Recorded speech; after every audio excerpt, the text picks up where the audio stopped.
Cristo. Amém. Você pode dar um glória a Deus? Glória a Deus. Você pode dizer aleluia? Aleluia. Aleluia. Vamos ficar de pé, vamos fazer uma oração.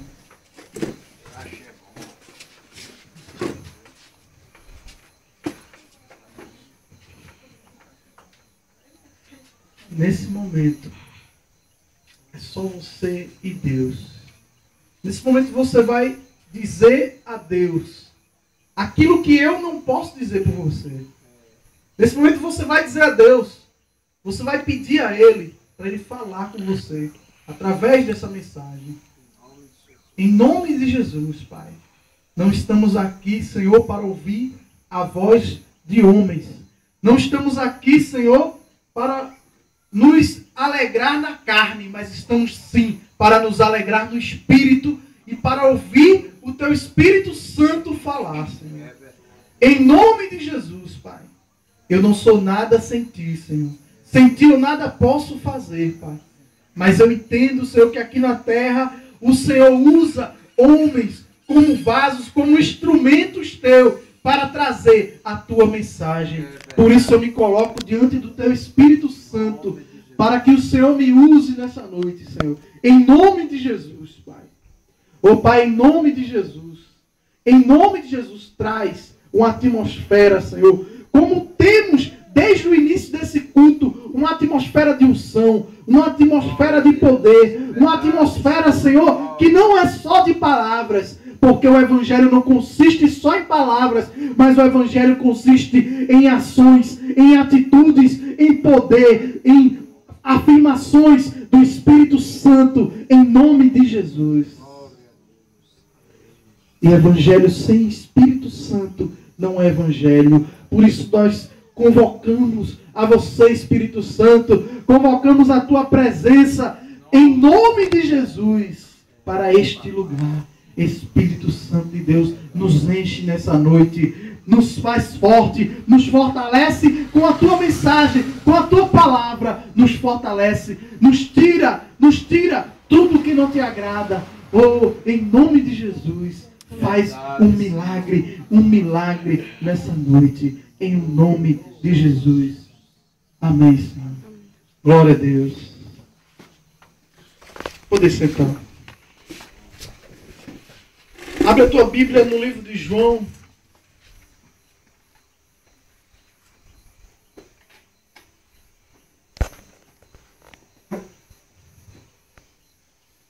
Capítulo 8. O Evangelho segundo o apóstolo João. Capítulo 8. Versículo 32.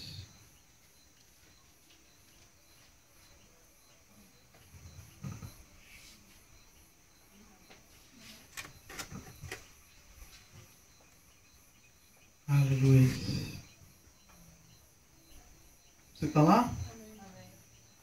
Diz assim: e conhecereis a verdade, e a verdade vos libertará. Mais uma vez: e conhecereis a verdade, e a verdade vos libertará. Aleluia. Olha para quem está do seu lado e diga: conhecereis a verdade, e a verdade vos libertará. De fato, eu passei a semana inteira meditando nessa mensagem. Fui trabalhar e Deus falando comigo sobre essa mensagem. E a mensagem que Deus trouxe para mim foi: o pecado não entra no reino dos céus. Irmão, já me cansei. Posso até falar por mim e por Edson. Já nos cansamos de ouvir mensagens que massageiam o teu ego. Já nos cansamos de ouvir mensagens que só faz, vamos dizer assim, trazer você para perto das pessoas, mas não traz você para perto de Deus. A verdadeira mensagem do Evangelho, ela não traz você para perto de mim, ela traz você para perto de Deus. Amém. Como pregador, eu não tenho que convencer você a ficar perto de mim. Você fica perto de mim se o Espírito Santo assim me conceder a alegria de estar perto de você. Porque para minha satisfação ter vocês aqui. Mas como pregador, eu tenho que querer te levar para o céu. Eu tenho que querer que quando você morra, porque um dia você vai morrer, você não nasceu para semente, você não é cidadão dessa terra, você nasceu para ser cidadão do céu. E o Espírito Santo tem pregado essa palavra, esse evangelho para você, para que você chegue lá. E como pregador, eu tenho que trazer uma mensagem que te leve para o reino dos céus. João Batista, quando estava na terra, ele dizia: arrependei-vos, porque está próximo o reino de Deus. Jesus, quando esteve na terra, disse: arrependei-vos, porque está próximo o reino de Deus. E eu, da mesma maneira, estou aqui dizendo para você: arrependei-vos, porque está próximo o reino de Deus. Mais uma vez eu vou te dizer: o pecado não entra no céu. Que diremos, pois, acerca dessas coisas? Já dizia o apóstolo Paulo. Mas a mensagem de Cristo, ela é uma mensagem clara, é uma mensagem simples, é uma mensagem objetiva. Se conhecereis, se você conhecer a verdade vai te libertar.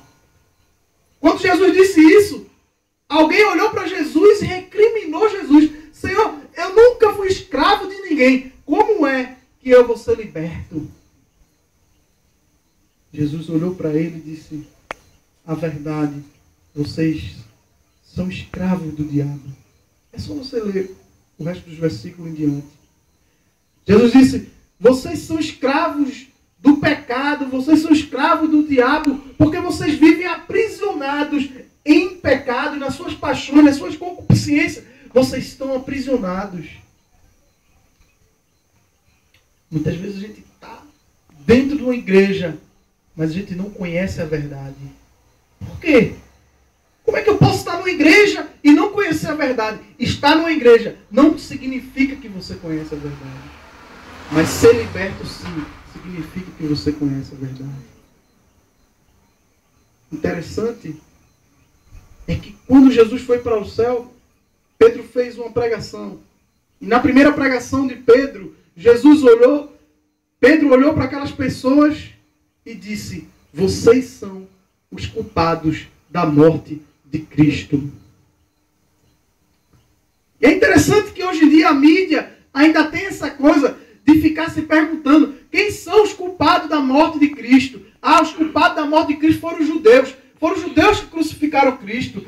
Aí os judeus pegam para se tirar aquela culpa, aquela consciência pesada, e dizem: não, os culpados da morte de Cristo foram os romanos, porque Pilato lavou as mãos. Ah, e se Pilato não tivesse lavado as mãos, se Pilato tivesse dito para Jesus não morrer, ele não morreria. Então os culpados são os romanos. Mas a verdade é que o culpado da morte de Cristo sou eu. É que o culpado da morte de Cristo é você. A verdade é que o culpado da morte de Cristo é cada homem e cada mulher que está vivendo na face dessa terra. Até aqueles que ainda vão nascer e aqueles que já morreram. Todos nós somos culpados da morte de Cristo. A palavra diz que aquele que não teve pecado, aquele que de forma alguma pecou, ele se fez pecado por nós. E naquela cruz, ele levou todos os nossos pecados. Eu sou culpado da morte de Cristo. Que diremos, pois, acerca dessas coisas? Arrependei-vos, porque está próximo o reino dos céus. E lá no reino dos céus não há lugar para pecado. E aí, durante a semana, meditando sobre essa palavra, Deus me trouxe à tona o jardim do Éden. Porque aquilo lá era uma coisa muito parecida com aquilo que a gente vai encontrar no céu.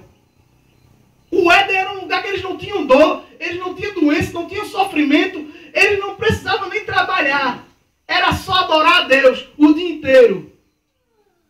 E conviver bem com a família. Era bom demais. Mas ao homem foi dado o poder da decisão. Ao homem foi dado o direito de escolher. E a palavra diz que prontamente o homem que vivia num céu,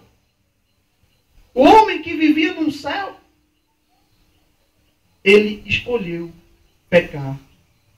Ele escolheu desobedecer a Deus. O que é o pecado? É a desobediência a Deus. Pecado, na sua palavra, no original, significa errar o alvo. O homem errou o alvo.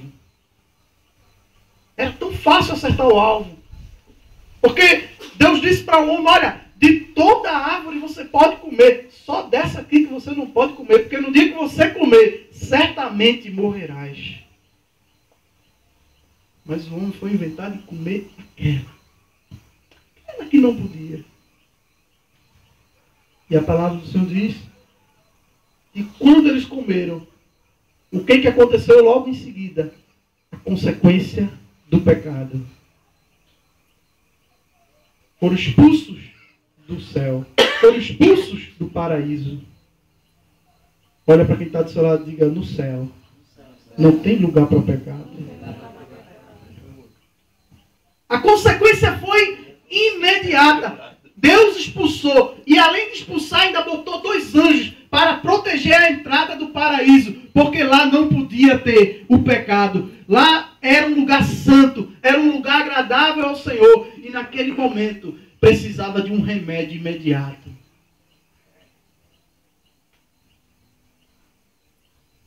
Ali por diante foi só queda.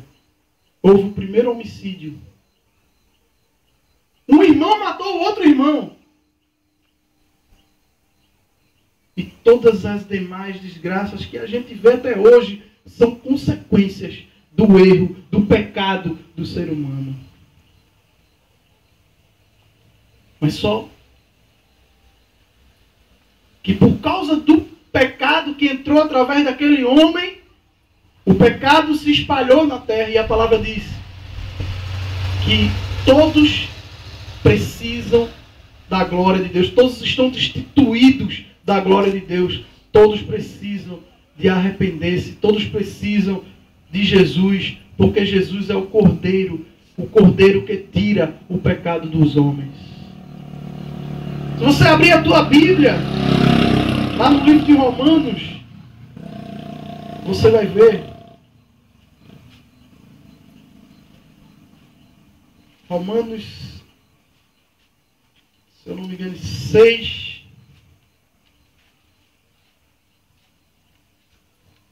Versículo 23. Romanos 6, 23. Aleluia. Romanos 6, 23. Você está lá? Alguém pode ler para mim? Porque o salário do pecado é a morte, mas o dom gratuito de Deus é a vida eterna, porque Cristo Jesus, nosso Senhor. Amém? Amém. Qual o salário do pecado? A morte. Qual é a consequência do pecado? A morte. A consequência do pecado é o salário do pecado. Mas qual é o dom gratuito de Deus? A vida eterna. Como é que eu recebo esse dom? Como é que eu recebo essa dádiva, esse presente de Deus? Recebendo Jesus na minha vida, como Senhor e como Salvador da minha vida. Então eu recebo essa vida eterna, essa paz, essa alegria, esse gozo, porque só Jesus salva. Só em Jesus há a salvação, em nenhum outro. Diz lá em Atos. Se você parar para meditar na palavra do Senhor, você vai ver que tem muitos exemplos de pessoas que não entraram no céu porque não quiseram Jesus. Não quiseram Jesus na sua vida. Houve um certo homem rico, chegou para Jesus e disse: bom mestre, o que eu farei para herdar a vida eterna? Jesus disse, olha, segue os mandamentos. Ele disse, tudo isso eu já tenho feito. Então Jesus olhou para ele e disse, mas te falta uma coisa. O quê? Pega todo o teu dinheiro e distribui com os pobres. Sabe o que esse homem fez? Baixou a cabeça, se entristeceu e foi embora. Por quê? Será que ele seguia todos os mandamentos mesmo? Mas tem aquele mandamento que diz, amarás o Senhor teu Deus sobre todas. Então ele não seguia, porque ele amou mais o dinheiro do que a Deus. O que ele fez? Foi embora. Ele estava tão apegado, ele tinha tanto amor ao dinheiro, que ele preferiu ficar com o dinheiro do que ficar com Deus. Será que Jesus proibiu as pessoas de serem ricos? Será que Jesus disse que riqueza é um pecado? Não. Mas o amor ao dinheiro, sim, é um pecado. E a palavra diz que alguns nessa cobiça perderam a sua vida. Alguns nessa cobiça perderam a sua salvação. Tinha um outro homem na Bíblia que se chamava Naamã. Esse homem era um grande general. Esse homem era vitorioso nas batalhas, nas guerras. Mas um dia esse homem foi acometido de uma doença, de uma lepra. Ele chegou para o profeta e disse, olha, eu quero que você me cure. E veio com muito dinheiro. Muito dinheiro. E o profeta disse, olha, vai com o teu dinheiro para ti. Fica com o teu dinheiro para você, para a tua própria condenação. Eu não quero o teu dinheiro. Você quer ser curado? Quero. Então vai lá no Rio Jordão e dá 7 mergulhos. Quando você der 7 mergulhos, Deus vai lhe curar.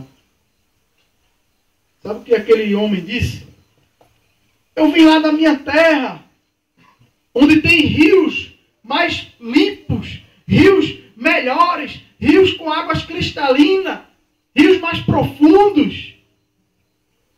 Por que eu lá não fui curado? Por que aqui nesse rio, que é sujo, é um rio raso, por que eu vou ser curado? Eu vou voltar. Aquele homem tinha um pecado chamado soberba.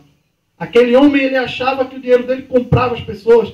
Aquele homem achava que a posição dele comprava as pessoas. Aquele homem achava que a posição que ele tinha era tudo. Mas a tua posição não tem nada se você não tiver Jesus na tua vida. Não adianta ter posição, não adianta ter um cargo alto. Se Jesus não tiver na tua vida, você vai morrer sem ir para o céu.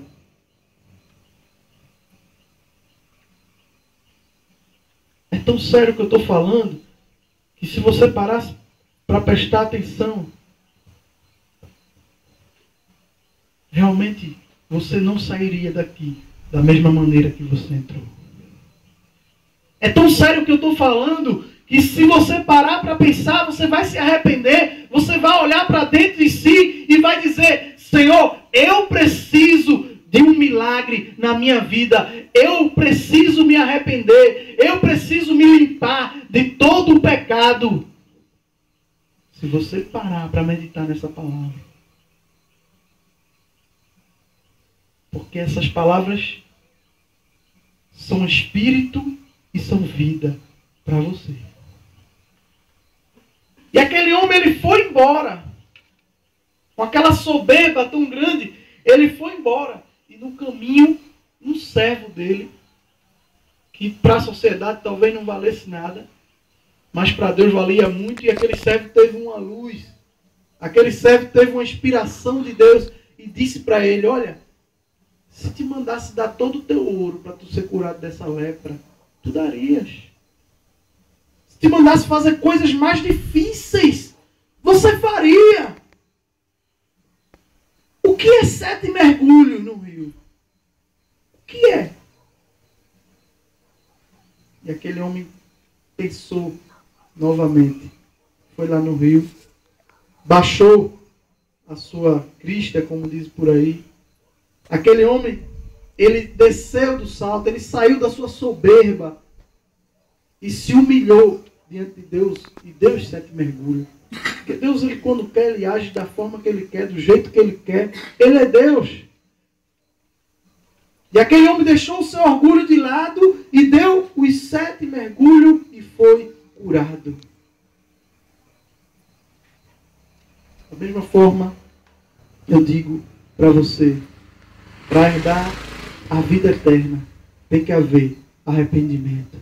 Para herdar a vida eterna, tem que haver confissão de pecado. Para herdar a vida eterna, tem que haver vontade de acertar. Para herdar a vida eterna, tem que ter vontade de andar com Cristo. Para herdar a vida eterna, precisa descer do pedestal, precisa sair da soberba, precisa dizer realmente, eu preciso de Jesus. Para herdar a vida eterna, você tem que ter a consciência de quem é Deus e quem é você. E mais ainda, você tem que ter consciência de quem é você sem Deus. Porque você sem Deus não é nada. Mas você com Deus é raça eleita, é povo santo, é nação adquirida, é propriedade exclusiva de Jesus. Você com Deus, você é casa, habitação, é morada. Mas você sem Deus, a coisa fica difícil. O apóstolo Paulo disse, olha, se esperarmos por Deus somente nessa vida, somos os mais miseráveis. Tem gente que espera por Deus só nessa vida. Está esperando que Deus lhe dê uma casa, que Deus lhe dê um emprego, que Deus lhe dê isso, aquilo, outro. Está só esperando por Deus nessa vida. Deus faz coisa nessa nossa vida? Faz, com certeza.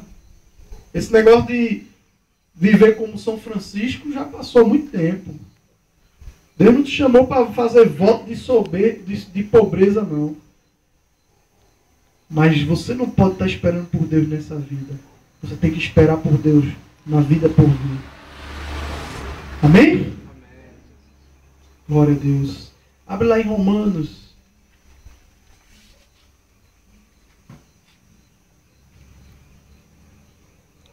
Aleluia.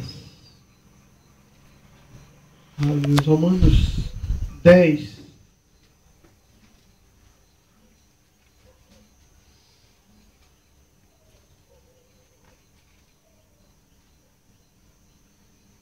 Aleluia.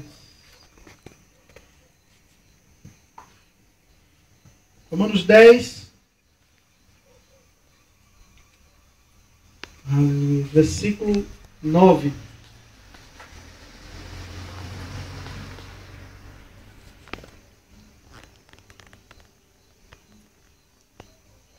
Diz assim, se com a tua boca confessares Jesus como Senhor, e em teu coração creres que Deus o ressuscitou dentre os mortos, serás salvo. Serás salvo. Porque com o coração se crê para a justiça e com a boca se confessa a respeito da salvação. Amém? Tem que haver arrependimento. Tem que haver confissão. Tem que haver devoção. Tem que haver quebrantamento. Tem que haver arrependimento. Tem que haver na tua vida. Você pode ter muitas coisas, mas pode ser que uma coisa esteja faltando na tua vida. Jesus. Pode ser que você tenha muitas coisas, mas possa ser que Jesus não esteja na tua vida. Ele diz que com o coração se crê e com a boca se confessa. Olha para quem está do seu lado e diga, você é de Jesus? Eu sou de Jesus. Amém? Se você crê nesse evangelho, você vai receber salvação. Você vai receber cura. Você vai receber prosperidade. Você vai receber união na tua família. você vai receber paz, a paz que excede todo entendimento, a paz que o mundo não pode entender, a paz que o mundo não pode dar. Essa paz você vai receber se você tiver Jesus Cristo na tua vida. Ele é o mesmo ontem, Ele é o mesmo hoje e será o mesmo amanhã também. Porque Ele não morreu, Ele ressuscitou e está aqui, vivo, hoje, presente, esperando por você. Mas você tem que crer e você tem que confessar. Quando Pedro estava lá ministrando, dizendo àquele povo, olha, vocês são os culpados da morte de Cristo. Ali não havia só judeus, ali não havia só romanos, mas ali havia judeus, havia romanos, havia gregos, troianos, todo tipo de gente estava lá. E Pedro disse, vocês são os culpados da morte de Cristo. Cristo morreu para que vocês tivessem vida. Cristo levou sobre si todos os teus pecados para que você pudesse viver. Você é o culpado da morte de Cristo. E aquelas pessoas perguntaram a Pedro, o que a gente vai fazer agora? E ele disse, cada um de vós se arrependa e confesse a Jesus. Cada um de vós se arrependa e confesse a Jesus. Mas irmão, então quer dizer que quando eu for crente, eu não vou mais pecar? Quando eu aceitar Jesus, eu não vou pecar mais na minha vida? Eu não disse isso. Mas você não vai viver mais uma vida de pecado. Quando você estiver com Jesus na sua vida, você não vai mais levar uma vida de pecados. E aqueles pecados que você cometeu no passado, a palavra diz que Ele vai jogar no mar do esquecimento. Tudo que você fez, do dia que você aceitou Jesus para trás, aquilo vai ser tudo jogado, lançado no mar do esquecimento. Aqueles que estão em Cristo, nova criatura é. As coisas velhas já passaram e tudo se fez novo. Glória a Deus. Diga, na minha vida, tudo se fez novo. Aleluia. Glória a Deus. Para finalizar, vamos abrir a nossa Bíblia em Isaías. Aleluia. 53.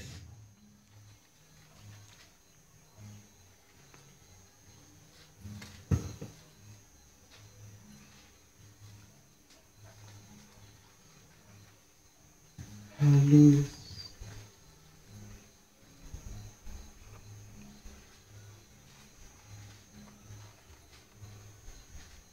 Isaías 53, do 1 em diante, até o 5.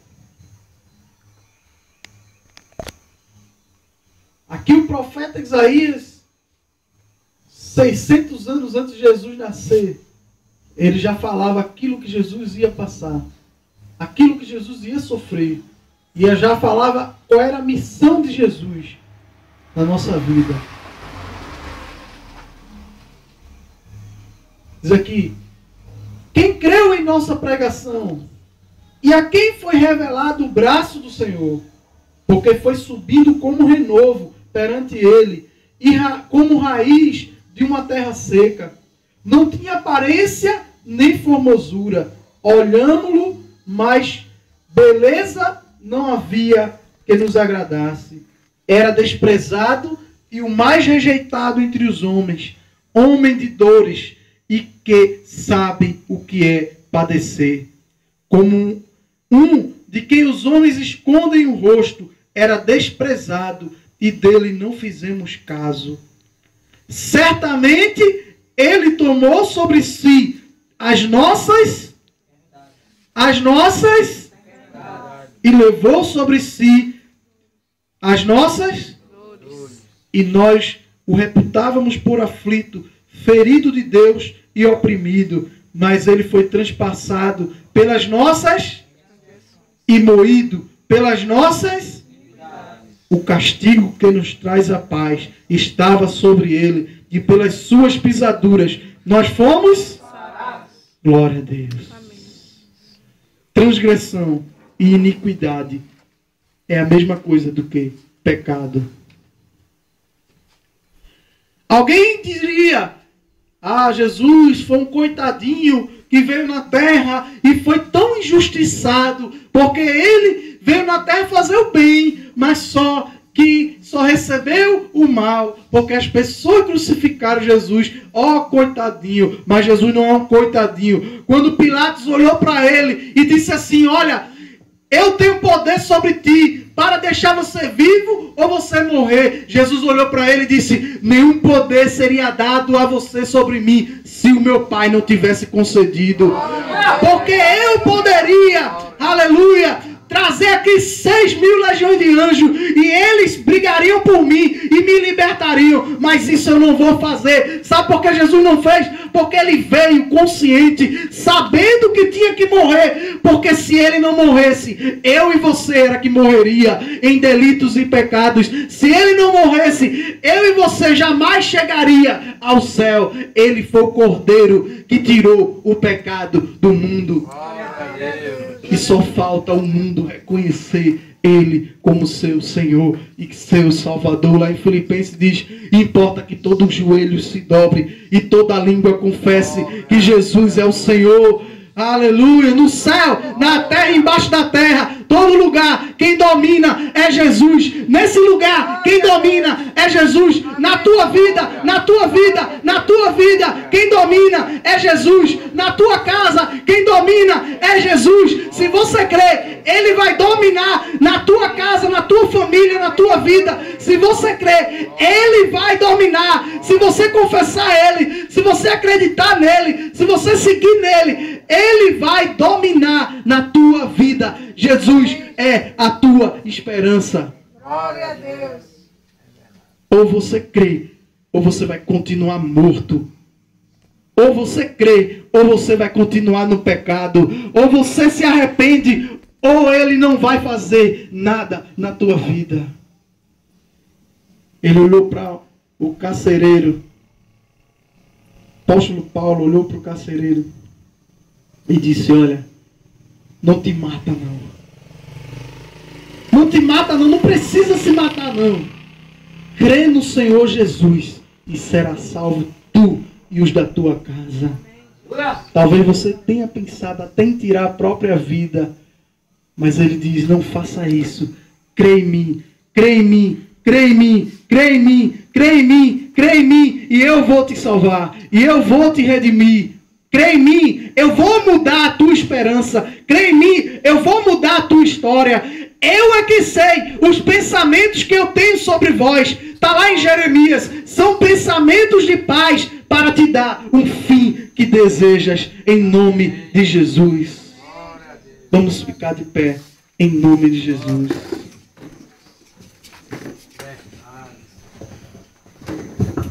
Aleluia. Espera que eu violão, Jesus. Aleluia.